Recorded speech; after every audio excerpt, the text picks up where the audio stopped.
On Osrc News at 7, Ondo State Government collaborates with National Agricultural Land Development Authority on food sufficiency. JAMB rectifies FUTA graduates' admission status after claim of illegality. Gunmen kill 2 policemen in Imo State. And from the foreign scene, death toll from Texas flooding rises to 80 as flash flood persists.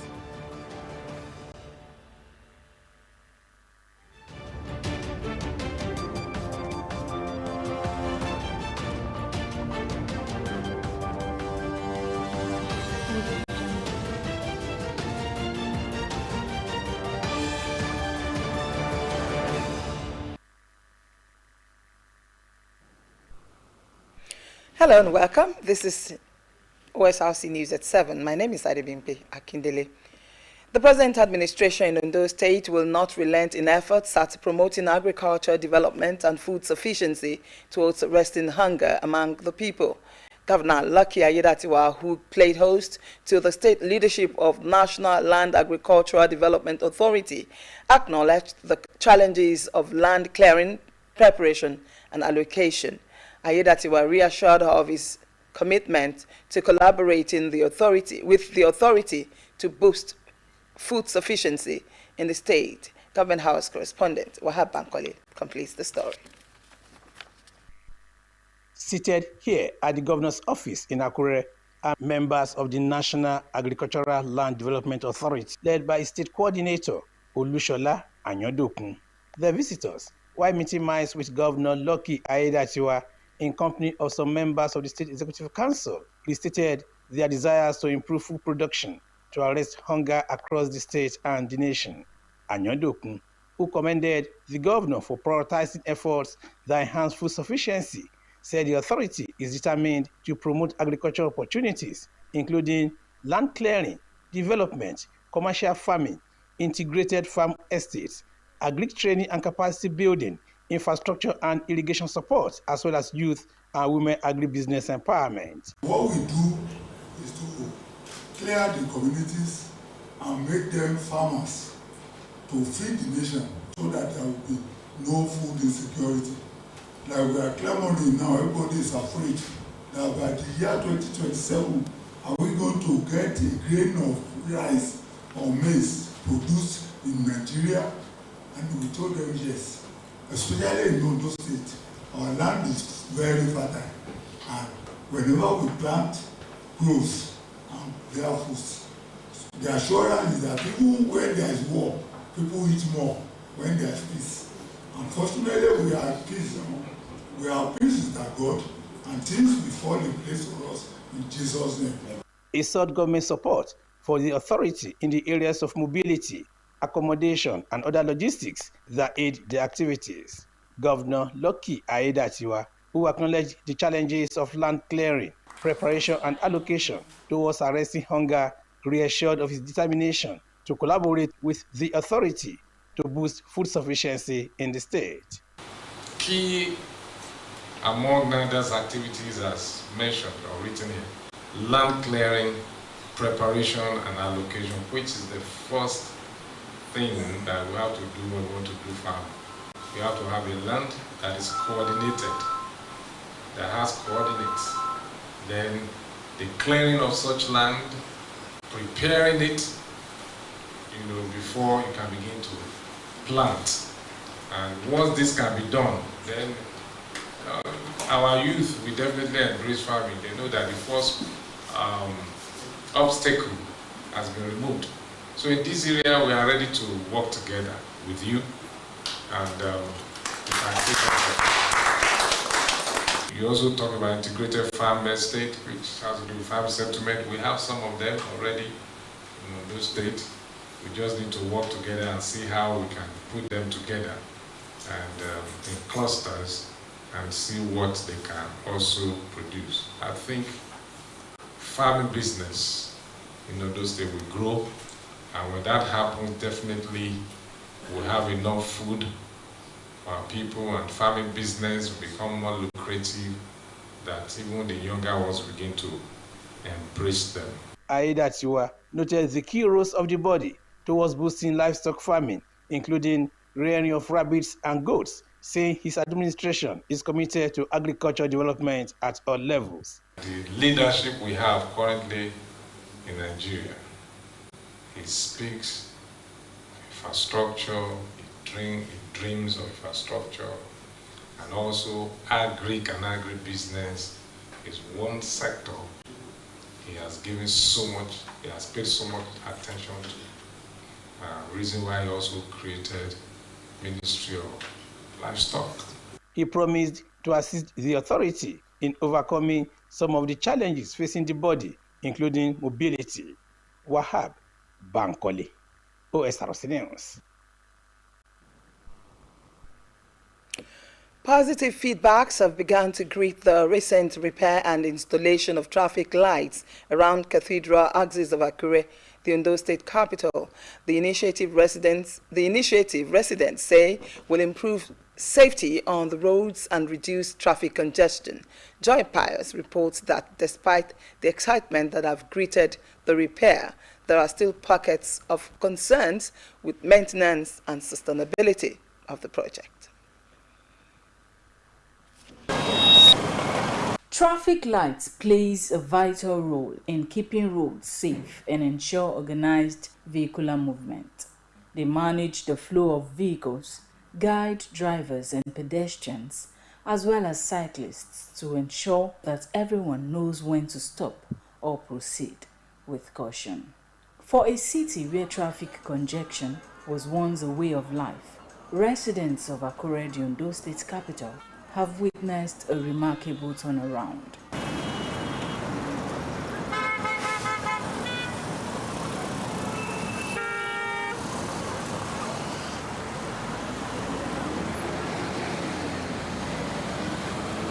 The recent repair of the traffic light system situated around Cathedral axis in the metropolis has transformed daily movement around the area, easing frustration and boosting productivity. Residents expressed joy that the resuscitated traffic lights will bring sanity to driving. If you are to check like maybe few weeks or maybe months, if you get to this junction, sincerely you yourself you'll be tired because you see a lot of vehicles. The traffic controllers that does the work, that they'll be directing cars. But it shows an advancement, like there is something that is going on in Ondo State that is very nice. Before they'll be mixed up because it's not every time that you have this traffic controller that will be there. So seeing this kind of a thing, even without them, you can see there's easy movement. Cars can go on the normal right directions and there's no jam and all that. So it's a very nice one. Many don't know how to drive. So by this, if they are coming, they want to just point into the road. By this, they will control themselves. A major concern for these residents is the abandonment of these traffic lights installed years ago by the previous administration. They urge government to consider resuscitating the faulty ones, constructing new traffic lights across the state, while also ensuring adequate maintenance and sustenance of the project. This thing has been here before, but there's a time that it just stopped working and nothing was done concerning it, just left it. And if you see this road, this Obadeshida route, if I'm correct, you can see it's always kind of busy.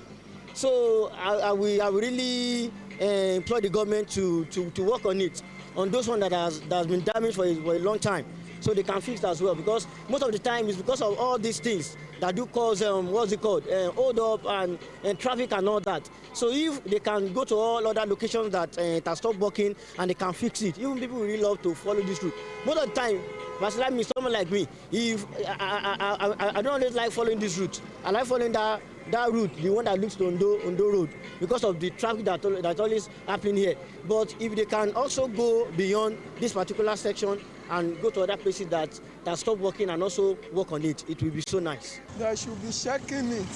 When he asks fault, they will all know and they will do it quickly. Efforts to get the state government's plan towards replicating the installation at other major junctures across the state proved abortive. The question on the lips of residents is, when will the installation of traffic lights spread to other parts of Akure and other urban centers in the state? Joy Pius, OSRC News. Eminent personalities mourn Olubadan on his passing, and from the foreign scene, Texas flood havoc continues unabated. That's after the break.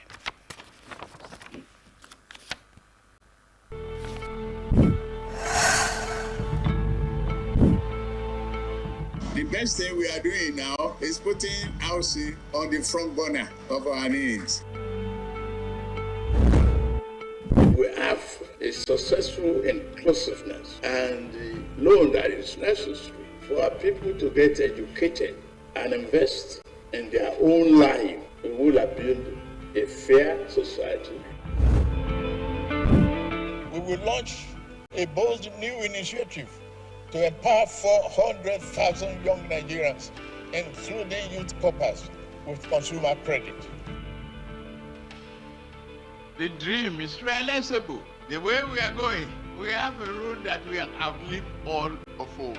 That is how to build the future. Powered by Grassroots Movement for Tinubu GMT, Ondo State Chapter, GMT, in God we trust.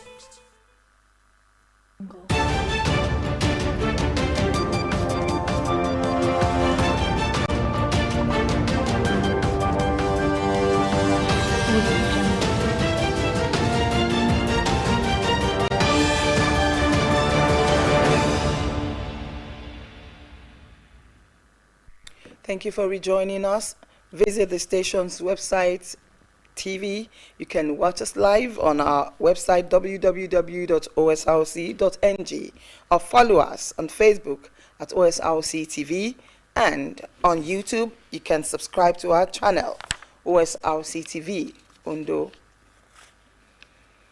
In other news, the Joint Admissions and Matriculation Board has reactivated the portal of Jamiu Bastola, a civil engineering graduate of the Federal University of Technology, Akure, after he was previously flagged for possession of fake admission.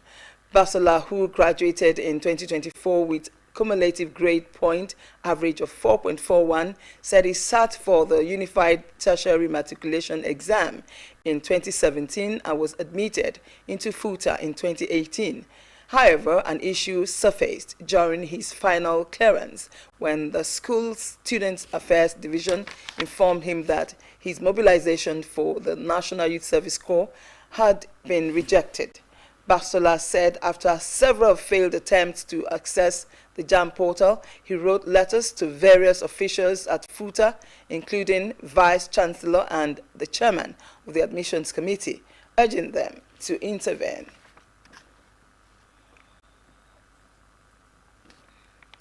A fourth-minute strike by Azizat. Meanwhile, the Joint Admissions and Matriculation Board has released the results of the mop-up Unified Tertiary Matriculation exam held on June 28. According to JAM spokesperson Fabian Benjamin, results have been released for 11,161 candidates who sat for the exam out of the 96,838 candidates scheduled for the mop-up exercise. Dr. Benjamin noted that some candidates who were unable to access the results failed to comply with the prescribed instructions. JAM urges all affected candidates to follow the correct procedure in order to access the results. 1 year after his passing, the family of late Clement Akintola Arikawe, a passionate advocate of education and community development, has launched an annual scholarship and merit award to uphold his legacy. According to his wife Bolaji Akintola and their children, the late icon was deeply committed to serving humanity. In the departed's honor, they are sustaining his life-changing initiatives through the faith-based non-governmental organization he founded, Triple Kill Assembly, to support the needy. Omoriola Hungbeji reports that 20 students of Igbotako community, alongside distinguished personalities who have made remarkable contributions to education, were honored. It was a gathering of distinguished personalities at Igbo Tako Community Grammar School in Okitipupa local government area of Ondo State, as royal fathers of Ikale land and other guests graced the maiden edition of the Barrister Clement Akintola Rikawi Annual Scholarship and Merit Award. The event formed part of activities marking the first remembrance of the renewed revered Ikale's son, late Clement Akintola Arikawi.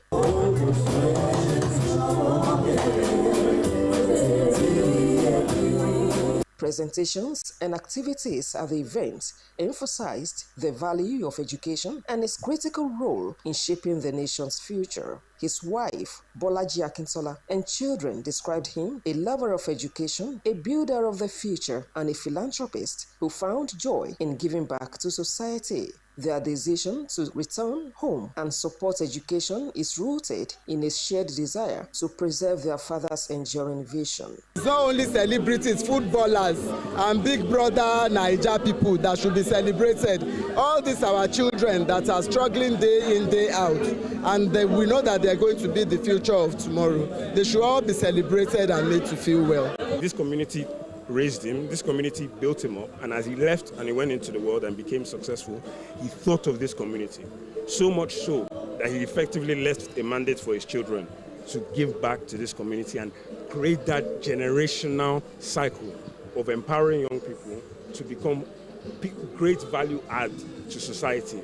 And as they become great value add to society, they themselves will now come back and also invest in the youth. So we have a positive cycle of empowering people, and we can uplift the community. We are here not only for the celebration of life and legacy, but also for the celebration of optimism and opportunity.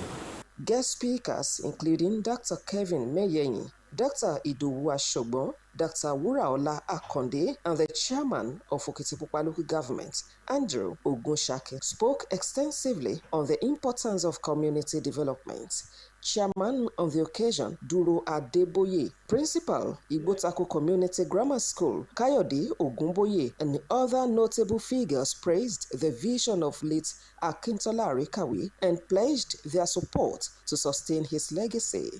This scholarship and merit award is a testament to Barrister Akintola's dedication to education and community development. I urge the recipients to excel academically and in character. Are we going to burn the night candle to study, to be somebody in this nation, or we just look for the mundane things of this world? But anybody that looks into this world for the mundane things, will crash with the world and he will never live to achieve his aim. The only legacy we can give is how to develop the people, and education is the bedrock of development. Let this scholarship be more than support. Let it be inspiration. Carry his legacy forward in your pursuits and in the integrity with which you live your lives.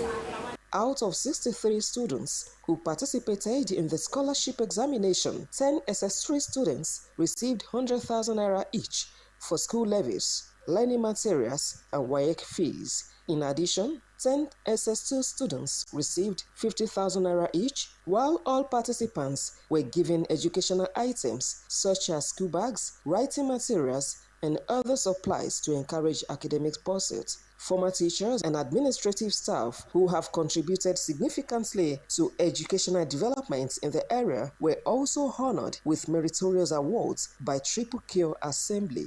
The family pledged to remain committed to sustaining the legacy of the late icon through continuous support and educational empowerment. Omoniola Hungbeji, Osrc News. Chairman of Yoruba Obas of 19 states in the north, Oba Murtala Adeleke, has described the death of Olubadan Oba Wolabi Olakuleyin as a great loss to Yoruba land.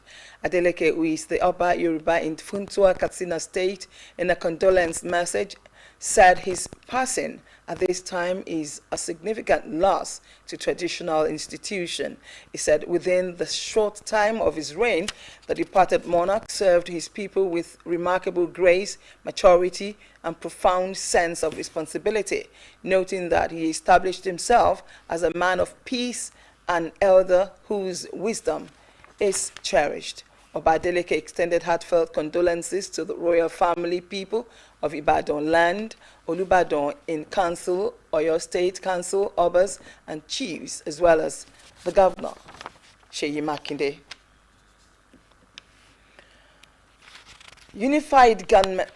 Unidentified gunmen attacked and killed 2 police officers on patrol duty in Ozigwe, Imo State. The officers attached to Mopol 18 Owerri were reportedly stationed near the old Garki area when the assailants opened fire on them, while the 2 officers lost their lives in the ambush. Others sustained injuries but managed to escape. Confirming the incident, Police Public Relations Officer in the state, Henry Okoye, described the attack as unfortunate and noted that efforts are underway to apprehend the perpetrators. And now to this, the community. The Ondo community remains one of the areas most prone to flooding in Ondo State, with devastating incidents recorded particularly during the heavy rains of October 2024. As part of efforts to enhance disaster preparedness, the Baptist World Aid Convention, which supported victims of the 2024 flooding, organized a practical outreach at the Civic Center in Ondo Town.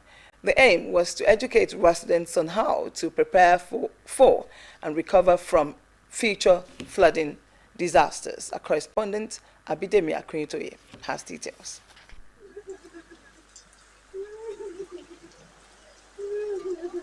Flooding, a devastating disaster that strikes fear into the hearts of residents in vulnerable areas, often triggered by relentless rainfall and worsened by inadequate drainage. It continues to pose a serious threat to lives and property. As the skies darken again this season, the people of Ondo Kingdom are reminded of the harrowing flood that struck last year, a tragedy that claimed lives, destroyed homes, and left emotional scars across the community. Hello, Oga. Hello, Oga. Hello, hello, ma. Hello. Ondo la wà yìí o, some breakers stroke Elewuro road 1. Rí o, Ọlọ́run kó ṣàánú ẹ jọ̀ọ́ o, ilé mi bá o ti gbélé mi lọ o, church rẹ o ti fọ́ gbogbo ẹ̀ dànù.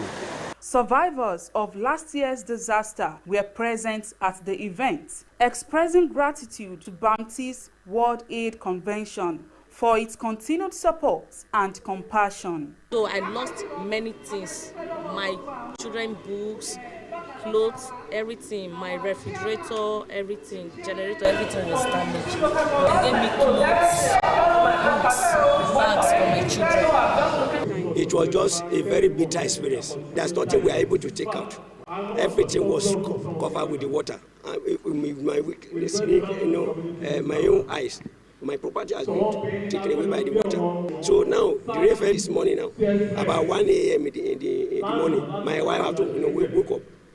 He went to go and sit down on a chair because she was trouble. Maybe that kind of disaster will happen again. A key highlight of the program was the sensitization of attendees on practical flood prevention strategies and resilience building tips, delivered by experts and dignitaries. When is coming, doesn't know maybe this is one person that built it. We want to make sure that they find a way or means to move. So that is why a lot of houses in this Ondo Kingdom will be building to the line of water. Do not dare leave when it is raining. When you are traveling, you will see flood, you will see water. You don't know, you don't want the extent. Don't dare enter into it. The assistance given to those people in the flood-ravaged area by the Baptist Convention is quite commendable. We applaud them for it. And it is high time, just like they are planning, to sensitize our people about how they can prevent themselves from the effects of flood. According to the convener, Olawuyi James, the Baptist World Aid Convention is committed to emergency response initiatives and continues to mobilize resources to meet the urgent needs of vulnerable populations. Of course, we know that the government has a lot of responsibility, but the essence of governance is the welfare and the security of the people. And you know, when it comes to issues like this, it is even both. Flood is a threat to people's security.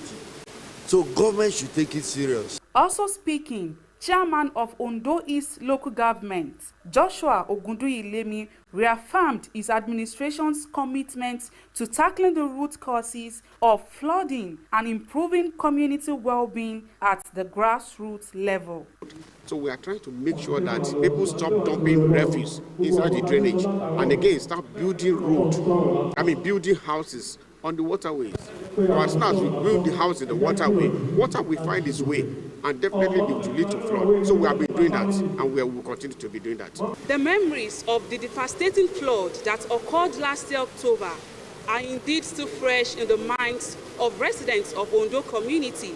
These stakeholders believe that taking proactive steps will help reduce the risk associated with flooding for the safety of all residents. And as the rains intensify, sensitization outreach such as this is a clarion call for action towards preventing another flood disaster. Abidemi Akinrotoye, Osrc News.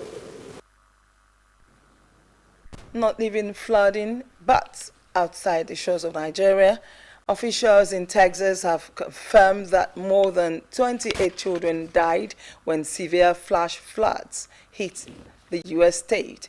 Carroll County Sheriff Larry Lather said some people had died in the country, including 46 adults and 25 children.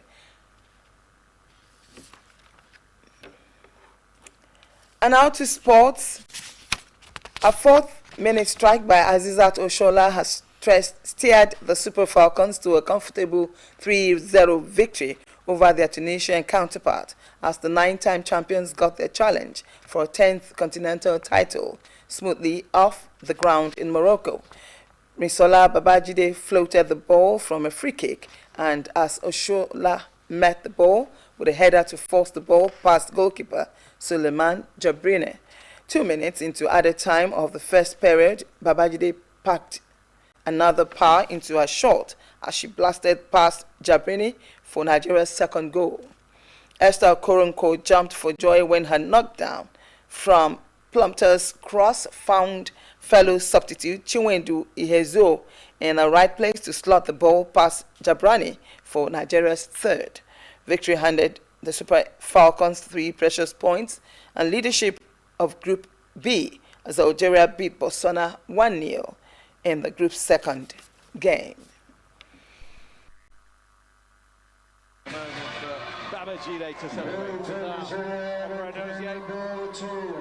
You celebrated and very happy to see Nigeria get a little bit of daylight between them and Tunisia. Yes, I think this is what we need in the team. You could say she knew what she wanted to do with that. Hold on to the Women's Africa Cup of Nations trophy.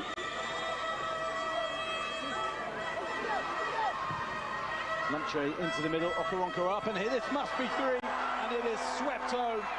And finally, the Super Falcons do get their third goal. Congratulations to Super Falcons on that victory against Tunisia, hoping that they pick up the same spirit in their campaign. Before we go tonight, a quick look at some reports that are very important. The Ondo State government is collaborating with the National Agricultural Land Development Authority in production of more food for food sufficiency. The Joint Admission Matriculation Board has rectified the admission status of Jamiu Babashola, a graduate of Federal University of Technology, Akure. We also told you that gunmen launched a deadly attack on a police patrol team in Okigwe, Imo state, killing 2 of the officers. And from the foreign scene, you heard that no fewer than 78 persons have been confirmed dead following flash floods in the United States of Texas. That's it tonight. Thank you for being there. Good evening.